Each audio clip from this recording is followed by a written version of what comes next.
بسم اللہ الرحمن الرحیم۔ عربی ادب کے حوالے سے یہ ہمارا تیسرا لیکچر ہوگا، اور بہت سارے دوستوں نے یہ کہا ہے کہ عربی ادب کا جو لیکچر ہو وہ اختبارات اللغۃ العربیہ کی کتاب سے ہی ہو، کیونکہ اس سے ہماری PPSC کی بھی تیاری ہو جاتی ہے۔ تو میں نے بھی یہی سوچا ہے کہ ادب کے حوالے سے بھی بات ہو جائے گی اور PPSC کی بھی تیاری ہو جائے گی۔ تو اختبارات اللغۃ العربیہ سے کل تک ہم نے جو ہے نا 9 سوال پڑھے تھے، اس کے بعد آگے چلتے ہیں۔ ما ہی الصفات اللازمۃ للادب لبلوغ ہدفہ، کہ ادب کے ہدف تک پہنچنے کے لیے ادب کے لیے کون سی صفات لازمی ہیں؟ تو وہ 3 صفات نیچے لکھی ہیں: الوضوح، العمق، السمو، کہ ادیب جو کچھ لکھے اس کی وضاحت ممکن ہو سکے، اور ادیب جو کچھ لکھے وہ گہرا ہو، اور ادیب جو کچھ لکھے وہ بلند خیالی کا حامل ہو۔ یہ 3 صفات ادیب کے اندر موجود ہوں ادب کے ہدف کو پانے کے لیے۔ اس کے بعد ہے 11واں سوال: ما ہی القوى الادبیہ الاساسیہ، کہ ادب کی بنیادی جو قوتیں ہیں وہ کون کون سی ہیں، یعنی صلاحیتیں جو ادب کی ہیں بنیادی وہ کون کون سی ہیں۔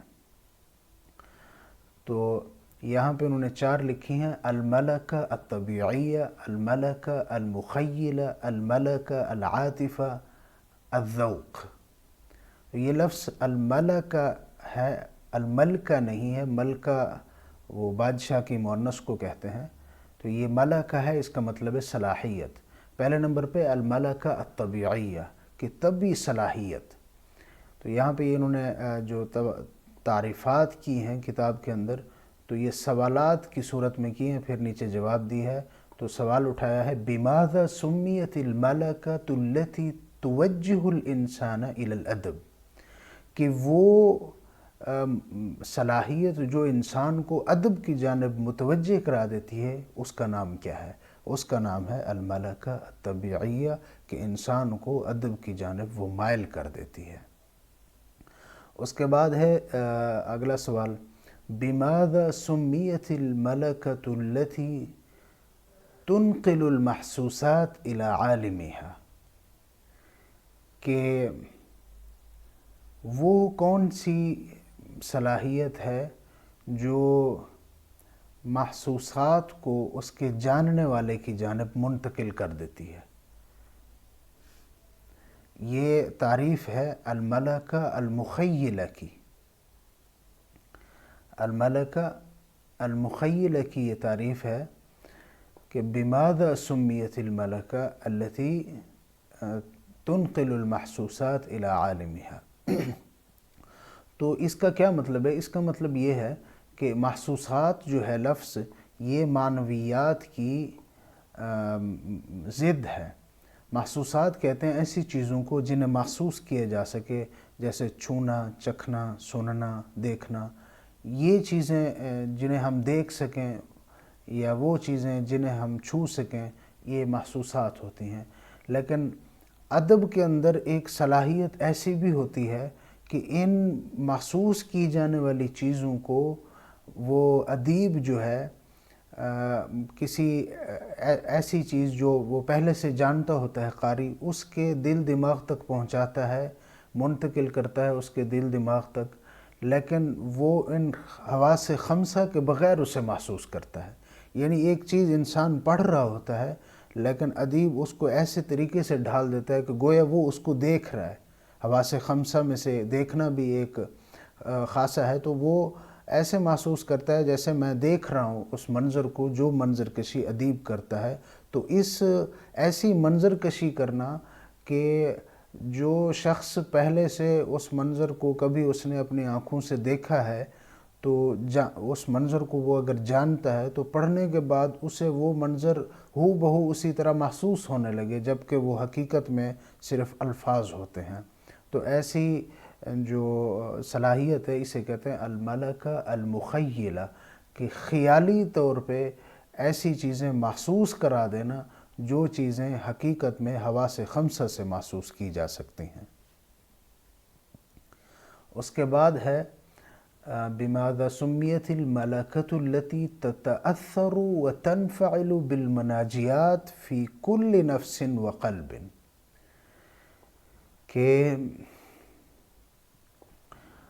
ایسی صلاحیت جو انسان کے دل دماغ پر اثر انداز ہو مناجیات کے ذریعے۔ مناجیات میں اس کا مطلب ہے سرگوشیاں، یعنی دل کے اندر جو من کے اندر جو کچھ انسان کو خود سے کبھی کبھی انسان مخاطب ہوتا ہے، خود سے بات کرتا ہے اور خود سے ہی کچھ چیزیں وہ بناتا رہتا ہے، اس کے سامنے کچھ ایسا ہوتا نہیں ہے جسے وہ پڑھ رہا ہو، لیکن وہ خیالوں میں گم، سوچوں میں گم، وہ خود سے ایسی افکار جو ہے نا اپنے آپ سے وہ باتیں کر رہا ہوتا ہے۔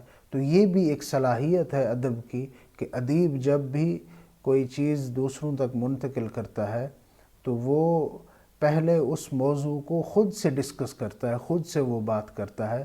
تو ادیب کے اندر الملکہ العاطفہ یعنی شعوری صلاحیت کا ہونا بھی لازمی ہے، یہ اس کی تعریف ہے شعوری کیفیت کی، یعنی الملکہ العاطفہ۔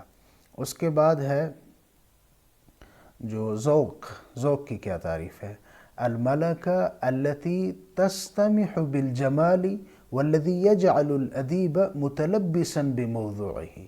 ذوق کا مطلب یہی ذوق ہے اردو والا کہ دلچسپی ہونا کسی چیز میں، یہ بھی ایک صلاحیت ہے کہ ادیب کو جو ہے نا اس موضوع کے اندر دلچسپی پیدا ہو جائے۔ تو دلچسپی کیا کرتی ہے؟ تستمح بالجمال والذی یجعل الادیب، کہ یہ ایسی خوبصورتی کا باعث بنتی ہے، ایسی خوبصورتی کو جو ہے نا سامنے لے آتی ہے جو کہ ادیب کو اس موضوع کے ساتھ ملتبس کر دیتی ہے۔ اس موضوع گویا ادیب جو ہے نا اس موضوع کے اندر گھل جاتا ہے، اس موضوع کے اندر ڈھل جاتا ہے، کیونکہ وہ اس موضوع کے اندر دلچسپی رکھتا ہوتا ہے۔ اس کے بعد ہیں المقاییس الاربعہ للادب، کہ ادب کے لیے 4 پیمانے ہیں۔ مقاییس یہ مقیاس کی جمع ہے اور مقیاس کا مطلب ہے پیمانہ۔ پہلے نمبر پہ ہے مقیاس الفکرہ، فکر کا پیمانہ۔ مقیاس الصورہ یہ تصوراتی جو ہے دنیا، اس کا پیمانہ، تصور کا پیمانہ۔ مقیاس العاطفہ خیالات کا پیمانہ۔ مقیاس العبارہ تعبیرات کا پیمانہ۔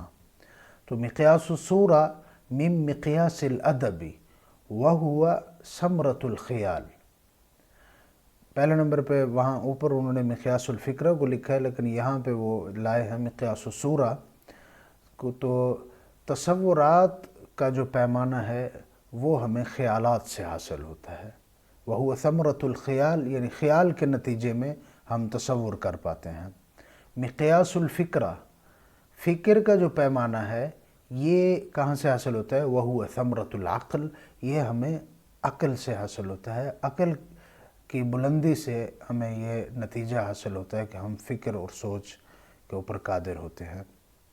اس کے بعد ہے مقیاس العاطفہ، کہ خیالات جو ہے اس کا پیمانہ کیا ہے؟ وہو ثمرۃ الشعور۔ یہ چیزیں ہم پیچھے بھی ڈسکس کر چکے ہیں، لیکن یہاں پہ انہوں نے تھوڑا سا ڈیفرنٹ طریقے سے سمجھانے کی کوشش کی ہے کہ عاطفہ یعنی شعوری کیفیت کا پیمانہ کیا ہے، عاطفہ کا پیمانہ کیا ہے، وہ شعور ہے، ایک ہی بات ہو گئی۔ اس کے بعد ہے مقیاس العبارہ، کہ تعبیرات جو استعمال کی جاتی ہیں ادب کے اندر اس کا پیمانہ کیا ہے؟ تو اس کا پیمانہ ہے الفصاحت والبلاغت۔ اس کا جو تعبیرات کا پیمانہ جو ہمیں حاصل ہوتا ہے، تعبیرات کرنے کا جو فن ہمیں حاصل ہوتا ہے وہ کہاں سے حاصل ہوتا ہے؟ فصاحت اور بلاغت سے۔ تو فصاحت اور بلاغت کا یہ نتیجہ ہے۔ آج ہم نے ادب کی لازمی صفات پڑھی ہیں اور ادب کی بنیادی صلاحیتیں پڑھی ہیں اور ادب کے 4 پیمانے پڑھے ہیں۔ اگر آپ کو یہ ویڈیو مفید لگی ہے تو اس ویڈیو کو لائک کریں، شیئر کریں اور چینل کو سبسکرائب کریں۔